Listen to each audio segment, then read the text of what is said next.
அகலார் சமுதாய அமைப்பான தமிழ்நாடு நாடாளுமன்ற தெரிவித்து கிட்டத்தட்ட அவர் திருமண மாவட்டத்திலிருந்து எங்களோடு பயணித்தார்.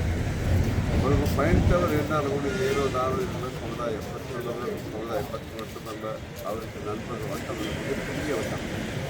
ஏனென்றால் யாருக்கும் எதிர்ந்தாலும் உடனடியாக செல்லக்கூடியவர், அவருக்கு ஆதரவுகளுக்கு பாதுகாக்கக்கூடியவர். ஏன் அதனுடைய நாட்டை கூட கலந்துகளுக்கு அஞ்சாதவர்.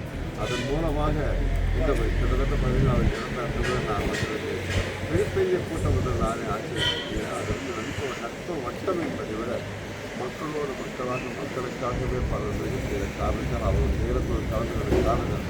ஆகையால் இன்று அவருடைய பலதரப்பு விழாவிற்கான உண்மையிலே நான் அதாவது இதில் துரதிர்ஷ்டமாக இருக்கிறது. ஏன்னா 42 வயது இந்த சிறிய வயதில் அவர் மனைவி மக்களை இறந்து சென்றிருக்கார் என்பது இதுபோன்று கலந்து கொள்வது மிகவும் வேதனையான ஒன்று. இது நான் சாந்தி அடைய நான் நினைக்கிறேன்.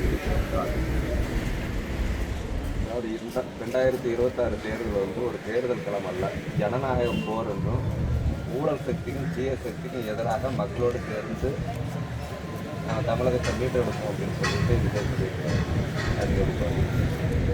இன்னைக்கு எழுதுறீங்க. அதாவது 1967 ஆண்டு அப்போது தேர்தல் நடக்கிற எவ்வாறு பேசுகிற திராவிட முன்னேற்றத்திற்கு தேர்தல் என்ன சொல்லுவாங்க, ஊழல் ஆட்சியை நாங்கள் ஒழிக்க வேண்டும், பக்க வச்சாங்க ஆட்சியை காங்கிரஸ் ஆட்சியை ஒழிக்க வேண்டும், ஒழித்து நாங்கள் அதாவது தமிழகத்தில் புரட்சி மாற்றத்தை கொண்டு வர வேண்டும் என்றால் அதற்கு பிறகு பார்த்தீங்கன்னா நம்முடைய எம்ஜிஆர் அவர்கள் ஆட்சி அதாவது அவர் கட்சி பிரிந்து தனியாக போட்டியிட்ட பொழுது அப்பொழுதும் பார்த்தீங்கன்னா அதே வார்த்தை தான்.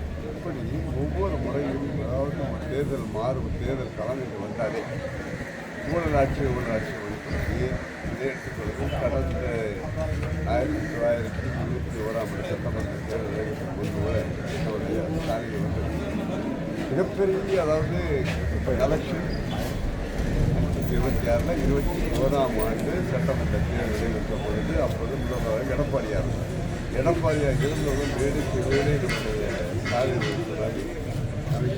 கமிஷன் என்று அதை நாங்கள் ஒழிப்போம் என்று தான் சொன்னார்கள்.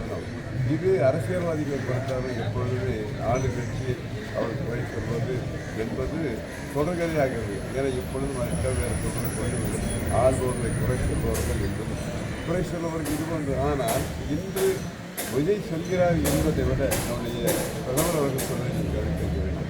அதாவது ஒரு கட்சியினுடைய ஆட்சி, ஒரு குடும்பத்தினுடைய ஆட்சி, ஒரு குடும்பம் அதாவது இந்தியாவை ஆண்டக்கான இந்தியா பின்னோக்கி என்று காங்கிரஸ் சொல்வார்கள். அதே போன்று இன்று நம்முடைய கலைஞர் அவருடைய இன்றைய அவருடைய குடும்பம் வந்து கலைஞர் அவர்கள் இன்று அதாவது ஸ்டாலின் அவர்கள் அது பிரமிக்கிறார்கள். அதனால் அதுக்கு முடிவு கட்ட வேண்டும் எப்படி இருந்தாலும் நம் நாடு ஜனநாயகம் எல்லோரும் நல்லது என்பதுதான் நம்ம. ஏனென்றால் நம் நாட்டிலே சாதாரணமாக 6வது படிக்காத காமராஜ் அவர்கள் இந்தியாவையே இந்திய பிரதமர் கைநீட்டி அவர் சொல்வார்கள் பிரதமராக வந்தார். ஆனால் இந்த நிலைக்கு வர முடியாது. பணக்காரர்கள் கொள்ளதான் இன்று முதல்வராக வர முடியும் என்ற சூழ்நிலை உண்மையிலே அதாவது நம்முடைய எடப்பாடி அவர்களும் ஏன் நம்முடைய பிரதமர் அவர்கள் என்ன விரும்பினாங்க மாற்றி நிச்சயமாக வருகிற தேர்தல் நடைபெற ஐயப்பாடு தீய சக்தியும் ஊழல் சக்தியும் ஒழிக்க முடியாது. நான் அப்படி சொல்லலை. அந்த தீய சக்தியை ஒழிக்க வேண்டும் என்பதற்காக பிரதமர் அவர்களும் ஏன் நம்முடைய எடப்பாடி அவர்களும் 11ஆம் தேதி நடைபெற்ற பொறுத்து மிகப்பெரிய ஒரு அரைக்குமலாக இனி அந்த அதாவது குடும்பம் மட்டுமே ஊழல் செய்து மிகப்பெரிய கோடீஸ்வரராக இன்னைக்கு இந்தியாவில் பணக்காரராக இருக்கிறார். அவர்கள் ஒழிக்க வேண்டும் என்று சொன்னால் அது நடைபெற வேண்டும் என்று சொல்கிறார். தமிழ்நாட்டில் இரட்டை இன்ஜின் அரசு சாத்தியப்படும். அது மதுராந்தக மாநாட்டில் கூட பிரைம் மினிஸ்டர் தான் பேசியிருக்காப்புல. இரட்டை இன்ஜின் அரசு செயல்படும். அதுக்கு வந்து எதிர்ப்பு தெரிவித்து வந்து தமிழக முதல்வர் வந்து இரட்டை இன்ஜின்லாம் டப்பா இன்ஜின் குப்பை இன்ஜின் பேசியிருக்காரு. இரட்டை இன்ஜின் அரசு சாத்தியமாங்க வந்து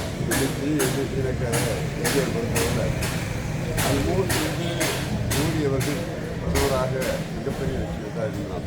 2ஆம் முறை பெற்றார். இன்னைக்கு பொறுத்தவரை பார்த்தீங்கன்னா இந்தியா முழுவதுமாக அநேகமாக பிஜேபி ஆட்சியெல்லாம் நடைபெற்று வருகிறது என்பதை நாம் அறிந்தோம். அதோடு மட்டுமல்ல நம் நாட்டை பொறுத்தவரை கிட்டத்தட்ட நாம் ஜப்பானை பின்தங்கிக்கூடிய அளவில் பொருளாதார மிகப்பெரிய மாற்றத்தினுடைய பிரதமர் உருவாக்கியிருக்கிறார். ஆகையால் இங்கே பொறுத்தளவில் சாத்தியப்படாது என்பது முதல்வர் சொல்கிறார். அது ஆனால் அது அவருடைய எண்ணமாக இருக்கு. நிச்சயமாக மோடி அவர்களை பொறுத்தவரை இன்று ஏன் நீங்கள் பார்த்தீங்கன்னா பாராளுமன்ற தேர்தலே அண்ணா திராவிட முன்னேற்ற கழகம் இல்லை. ஆனால் மீண்டும் அவர்கள் அண்ணா திராவிட முன்னேற்ற வைத்திருக்கிறார் என்றால் அது எல்லோரையும் ஒன்றாக இணைத்து இரட்டை இயலின் மூலமாக செல்வதற்குரிய காரணத்திற்காக அது என்டி அலையன்ஸ்க்கு நீங்கள் கண்டினியூ பண்ணுறீங்க அப்படி தானே? ஆமாம். அதாவது வருகின்ற தேர்தலில் எத்தனை சீட்டு கையில் வந்துருக்கீங்க, நீங்கள் எந்த தொகுதியில் நிற்க போகிறீங்க? இன்னைக்கு அதாவது நான் கடந்த முறை சென்னையில் நின்ற காரணத்தினால் இந்த முறை சென்னை வேண்டாம் என்ற முடிவெடுத்திருக்கிறேன். நம்முடைய தென்பகுதியெல்லாம் நான் இதை பற்றி நிச்சயமாக எங்களுடைய பலம் நம்முடைய அண்ணா திராவிட முன்னேற்ற எடப்பாடி அவர்கள் தெரிவித்தால் எங்கள் கட்சியின் பலம் நிச்சயமாக